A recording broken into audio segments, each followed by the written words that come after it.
6 DFK seru yang akan kita bahas dalam minggu ini. Langsung saja kita mulai.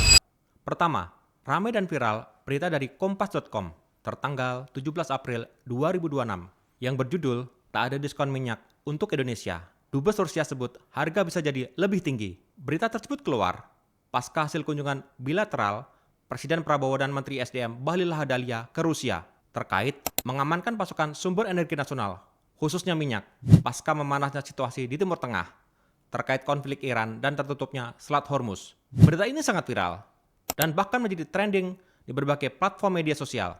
Benarkah rencana pemerintah Indonesia untuk mengamankan stok energi nasional dengan mengimpor minyak dari Rusia harganya bisa lebih mahal? Mari kita cek faktanya. Terkait viralnya pemberitaan dari media kompas.com tersebut, Kedubes Rusia di Jakarta melalui berbagai platform media sosial yang dimiliki, mereka segera melakukan klarifikasi. Pernyataan Kedubes Rusia di Indonesia melalui akun media sosialnya menyatakan judul serta isi artikel tersebut diambil di luar konteks dan tidak dianggap sebagai pernyataan resmi dari Kedutaan Rusia di Indonesia. Berita dalam pemberitaan tersebut telah dipelintir dan tidak sesuai dengan keadaan sebenarnya. Poin utama, pemerintah Rusia bertanggung jawab dan siap bekerja sama berkelanjutan dengan pemerintah Indonesia untuk suplai minyak dengan entitas bisnis di Rusia dan di Indonesia, tergantung pada kondisi pasar global. Pemerintah Rusia akan memfasilitasi proses tersebut, sehingga pasokan minyaknya nanti efektif dan hemat biaya.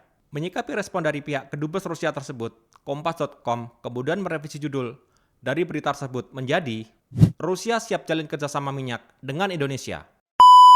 Beredar dan viral postingan di media sosial dari akun X @dosenkesmas yang mendapatkan lebih dari 708.000 tayangan. Sebuah narasi yang menyatakan jika Uya Kuya mempunyai 750 dapur MBG, bahkan insentifnya saja mencapai 4,5 miliar per hari.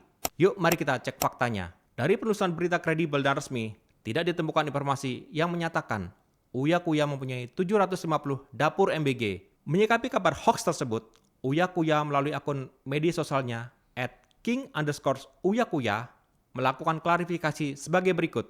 Sampai sekarang, saya cuma punya dapur di restoran saya, Asli Rasa di Ben Hill.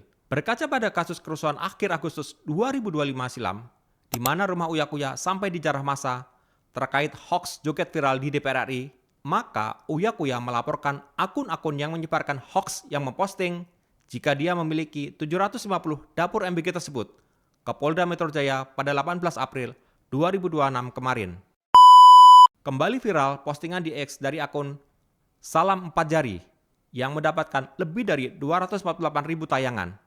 Sebuah narasi yang menyatakan izin bebas terbang belum ada. Pesawat militer Amerika sudah 18 kali terbang di wilayah kedaulatan RI. Ini kebobolan atau ditipu Amerika. Benarkah demikian? Mari kita cek faktanya. Narasi dalam postingan tersebut sangat menyesatkan dan mengandung DFK. Mari kita bedah fakta sebenarnya.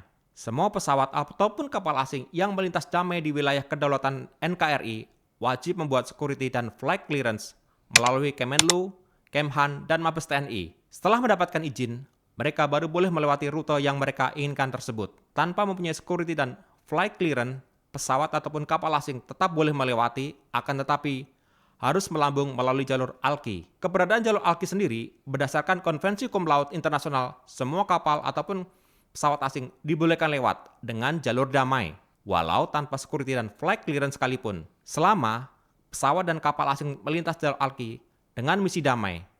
Hal tersebut diperbolehkan. Hal ini sudah berlangsung puluhan tahun sejak Deklarasi Juanda atau UNCLOS 1982 ditandatangani oleh Indonesia.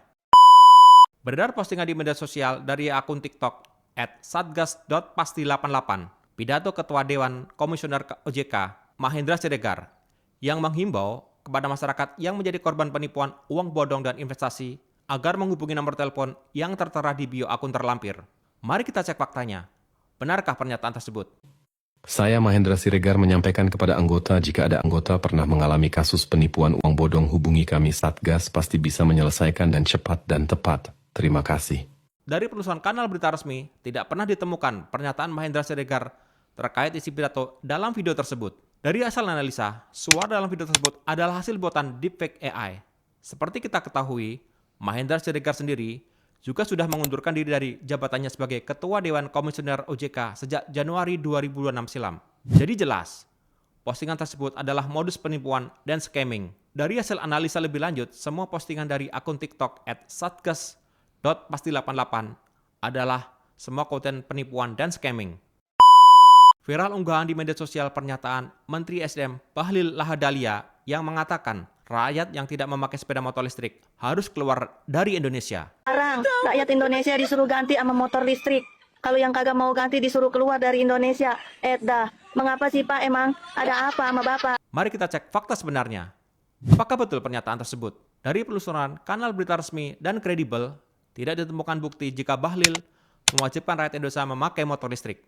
Merujuk pada berita CNN tertanggal 9 Maret 2026 silam, Bahlil memang ditunjuk oleh Presiden Prabowo sebagai Satgas Percepatan Transisi Energi yang merupakan program jangka panjang pemerintah. Dari berita tertanggal 9 Maret 2026 lalu, Bahlil mengatakan pemerintah sedang menggodok skema konversi motor berbahan bakar bensin ke listrik. Untuk itu, pemerintah bakal menyediakan insentif konversi ke motor listrik tersebut. Jadi tidak benar klaim yang menyatakan Menteri Bahlil Lahadalia yang mengatakan rakyat yang tidak memakai sepeda motor listrik harus keluar dari Indonesia. Ramai dan viral postingan di TikTok dari akun @mulutnetizen. Jika pemerintah siapkan 1.000 rumah subsidi untuk pekerja MBG dengan DP hanya 1,8 juta rupiah. Dalam video tersebut dinarasikan jika program tersebut adalah bagian dari pengumpulan massa untuk kepentingan Pilpres 2029. Benarkah narasi dalam video tersebut? Mari kita cek fakta sebenarnya. Pemerintah siapkan 1.000 rumah subsidi untuk pekerja MBG.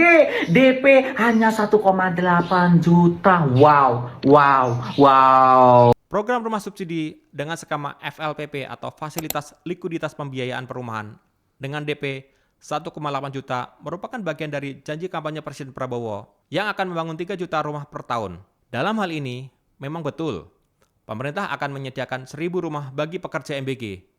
Akan tetapi, video dalam postingan tersebut tidak menjelaskan fakta seluruhnya, sehingga berpotensi DFK bagi yang hanya mendengar sekilas tanpa melihat konteks seutuhnya. Sepanjang tahun 2025, pemerintah sudah menyalurkan kredit FLPP untuk 278.868 unit rumah dengan nilai 34,64 triliun rupiah.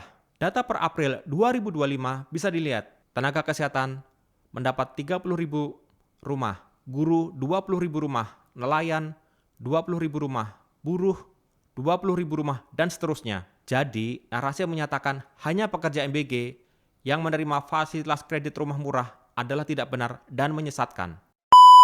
Di era yang viral, kebenaran sering kalah cepat. Makanya, jangan buru-buru percaya. Cek faktanya di Mr. Falcon paling kontroversial. Karena kami di sini bukan cuma cerita, tapi kebongkar fakta.